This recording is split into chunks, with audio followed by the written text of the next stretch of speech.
বন্ধুরা, শালবাদরায় পাথর লোড করতে এসেছি। গাড়ি এখনও লোড হয়নি, তাই আমি একটু এই দিকটা বেড়াতে এলাম। তো প্রচুর ডাস হাইট করে স্টক করে রেখেছে, দেখো দেখতে পাচ্ছ।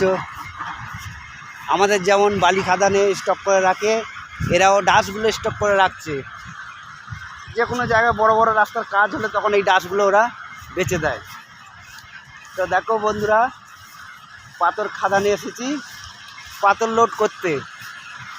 তো এই জায়গাটা খুব সুন্দর, দেখো গাছপালা সবুজ, হেভি লাগছে জায়গাটা, তাই একটু এইখানটা বেড়াতে এলাম। এই যে একটা ছোট্ট পাড়া দিঘি আছে, জলে ভর্তি।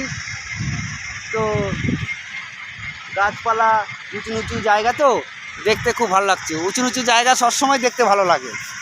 তো দেখো এত ধুলো উঠছে ক্যাসারে, পাথর ভাঙছে, দেখে নাও মেশিনে প্রচণ্ড ধুলো উঠছে। হ্যাঁ, আমি ওই ধুলোর জায়গা থেকে আমি একটু এইদিকে সরে এলাম। জায়গাটা একটু ভালো সুন্দর, হ্যাঁ পরিবেশ আছে, তাই আমি এইদিকে এলাম একটু। তো বন্ধুরা, তোমরা বলো এই জায়গাটা দেখতে কেমন লাগছে, এই সিনারিগুলো।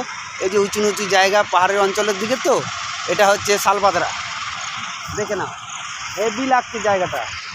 এরকম জায়গা আমাদের ওদিকে থাকলে খুব ভালো হয়।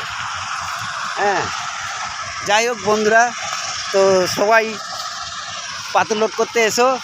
তো এইসব জায়গায় একটু আড্ডা দাও, আড্ডা দিলে খুব ভালো লাগবে। আর যারা আসনে আফসোস করার কিচ্ছু নেই, আসার চেষ্টা করবে, তো খুবই ভালো লাগবে এইসব জায়গায় এলে। আমাদের দিকে যেসব জায়গা আছে ওদের থেকে অনেক ভালো জায়গা এখানে। দেখতে পাচ্ছ জায়গাগুলো কত সুন্দর পরিবেশ, পাথর ভাঙছে, ধুলো উঠছে। তো ধুলোর মধ্যে থাকা যাবে না, এত ধুলো, নাকে ঢুকে গেলে নাক জাম হয়ে যাবে, তাই আমি সাইডে সরে এসেছি।